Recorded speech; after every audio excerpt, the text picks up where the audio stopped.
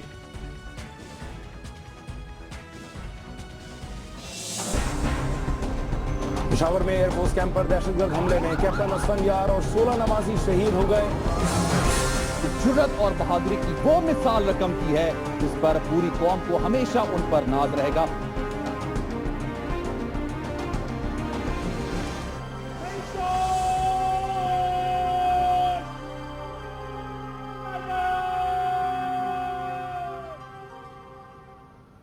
دوسرے دہشت گرد حملوں کے بارے میں تو اتنے سوالات نہیں پوچھے گئے، لیکن بڈابیر ایئر بیس پہ حملوں کے بعد سوالات بھی پوچھے جا رہے ہیں اور یہ پوچھا جا رہا ہے کہ ہماری حکمت عملی مؤثر تھی کیا؟ سیکیورٹی کے احکامات کے انتظامات مؤثر تھے؟ اور اگر تھے تو اس کے باوجود دہشت گرد بڈابیر ایئر بیس میں داخل ہونے سے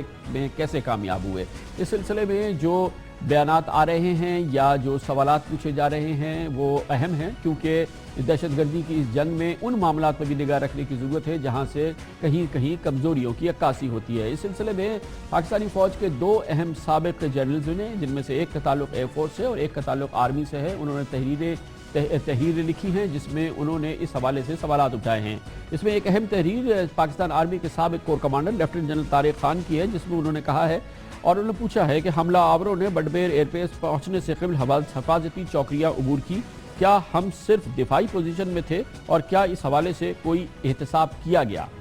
دوسری جانب retired air marshal Shahzad Chaudhry لکھتے ہیں کہ بڈابیر میں بہت کچھ غلط ہوا، حملے کی پہلے سے اطلاع تھی، دہشت گرد گارڈ روم تک آخر کیسے پہنچے؟ کوتاہی تسلیم کرنے کی جرأت ہونی چاہیے۔ اسی حوالے سے جنرل طارق لکھتے ہیں کہ ایک فوجی کی کامیابی کا تعین کم سے کم نقصانات اور دشمن کو زیادہ سے زیادہ نقصان پہنچانے سے ہوتا ہے۔ دوسری جانب general retired air marshal Shahzad Chaudhry نے امریکی جنرل جارج پیٹن کا قول دہرایا ہے کہ جنگ یہ نہیں کہ مر جائیں بلکہ دشمنوں کو مارا جائے۔ یہ وہ سوالات ہیں، بنیادی سوالات جو کئی اور دفعہ بھی کئی اور جگہ سے بھی پوچھے گئے ہیں، ان کا تعلق اس واقعے سے جو خاص طور پہ بڈابیر ایئر بیس میں ہوا۔ جیسے کہ ہم نے پہلے آپ سے کہا کہ اس شاندار کامیابی کے سفر میں ضرور ہے کہ احتیاط سے کام لیتے ہوئے یہ دیکھا جائے کہ کہیں ایسا تو نہیں ہے کہ کوئی ایسے مقام ہو یا ایسی کوئی کمزوری ہو جس کا دہشت گرد فائدہ اٹھاتے ہوں اور جس کے ذریعے وہ پاکستانیوں کو ایک بار پھر دہشت گردی کا نشانہ بناتے ہیں۔ پچھلے 9 ماہ کے دوران جو 10 بڑے دہشت گرد حملے ہوئے ہیں اس میں دیکھا یہ گیا ہے کہ عام طور پہ معصوم شہریوں کو نشانہ بنایا گیا ہے اور اس انداز سے حملے کیے گئے ہیں جس کی کہ پریونشن مشکل تھی، لیکن اگر مضبوط انٹیلیجنس ہوتی تو شاید وہ انسیڈنٹس یا وہ واقعات کو روکا جا سکتا تھا یا حملہ ہونے سے پہلے بتایا جا سکتا تھا۔ لیکن اس کے علاوہ یہ بات بھی بہت اہم ہے کہ درجنوں بلکہ شاید 20 ایسے واقعات ہیں جن کو ہونے سے پہلے روکا گیا ہے مؤثر انٹیلیجنس کے نتیجے میں۔ 18 دسمبر سے 13 ستمبر کے دوران جو حملے ہوئے ہیں ان میں باجوڑ میں بم دھماکے میں ایف سی کے اہلکار جاں بحق ہوئے، راولپنڈی امام بارگاہ میں خودکش حملے میں 8 افراد، شکارپور امام بارگاہ میں 61 افراد، پشاور کی امام بارگاہ میں 21 افراد، لاہور کی پولیس لائن پر خودکش حملے میں 8 افراد، یوہانا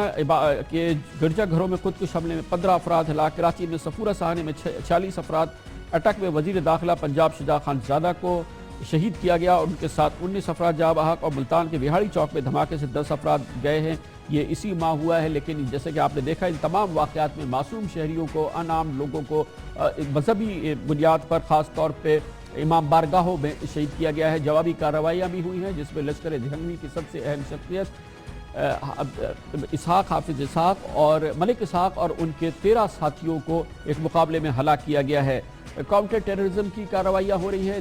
جیسے کہ ہم نے آپ کو بتایا کہ ضرب عضب کی کامیابی کی گواہی ہر پاکستانی دے رہا ہے، پاکستان کی سڑکیں، پاکستان کی گلیاں بھی دے رہی ہیں، لیکن بہرحال اہم سوالات ہیں، اس پر ہم بات کریں گے اور اس کے لیے ہمیں جوائن کیا ہے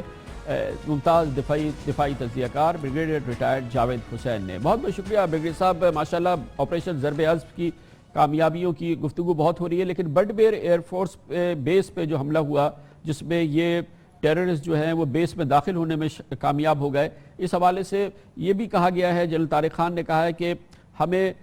دفاعی پوزیشن نہیں ہونی چاہیے، ڈیفینسو نہیں ہونی چاہیے، ہماری اوفینسو اسٹریٹجی ہونی چاہیے۔ کہا تو جا سکتا ہے، مگر آپ کی خود اس بارے میں کیا رائے ہے، آپ کیا سمجھتے ہیں؟ جی میں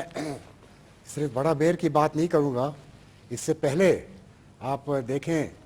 کہ ولنریبل ایریاز کے اوپر جو ملیٹنٹس نے، جو دہشت گردوں نے جو اٹیکس کیے ہیں وہ سب کامیاب ہوئے ہیں، چاہے وہ جی ایچ کیو کا اٹیک ہو، مہران بیس کا ہو، کامرا کا ہو،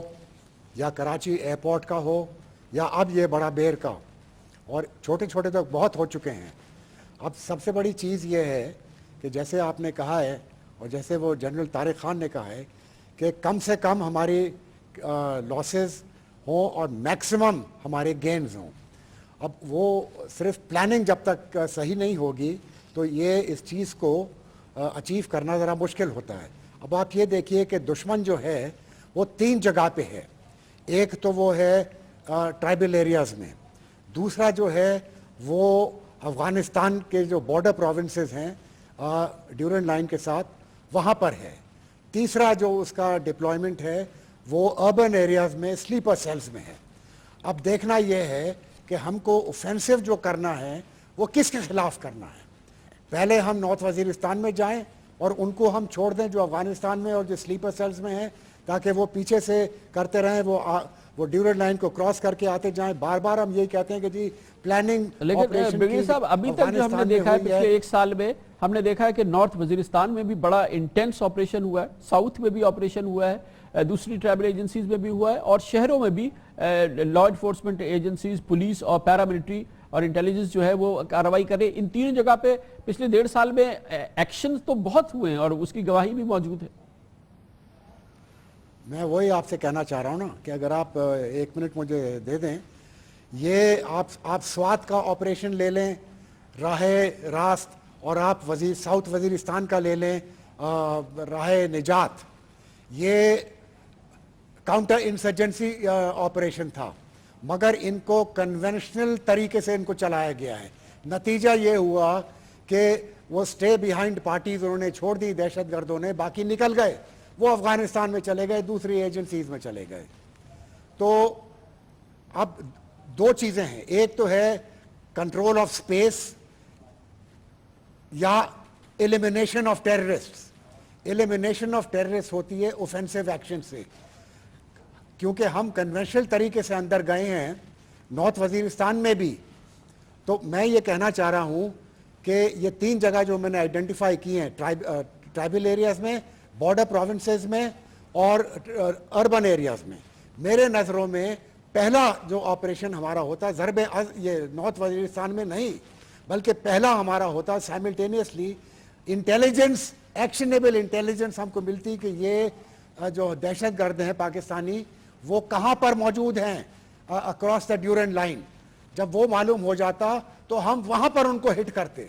تاکہ جو خوف انہوں نے ہمارے اوپر رکھا ہوا ہے وہ ہم ٹرانسفر کرتے ان کے اوپر کہ you can run but you can not Hyde. مگر بریگیڈیئر صاحب اس کا مطلب یہ کہ ہم افغانستان سے جنگ پر آمادہ ہوتے۔ جنگ کی بات نہیں ہے اس میں، بات یہ ہے کہ یا تو آپ یہ کرتے، آپ ہمیشہ یہی کہتے رہیں۔ ابھی وہ D G I S P R نے یہ کہا کہ جی یہ بڑا بیر پہ جو آپریشن ہوا ہے یہ افغانستان میں اس کی پلاننگ ہوئی ہے، وہاں سے اس کا کنٹرول کیا گیا ہے، وہاں سے ان کے دہشت گردوں کو بھیجا گیا۔ یہ کب تک ہم کہتے رہیں گے؟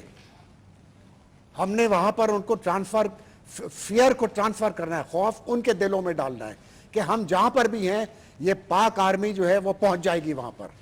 اور ان کو ہم نے ختم کرنا ہے۔ اسی طرح سائملٹینیسلی اربن ایریاز میں جو ہیں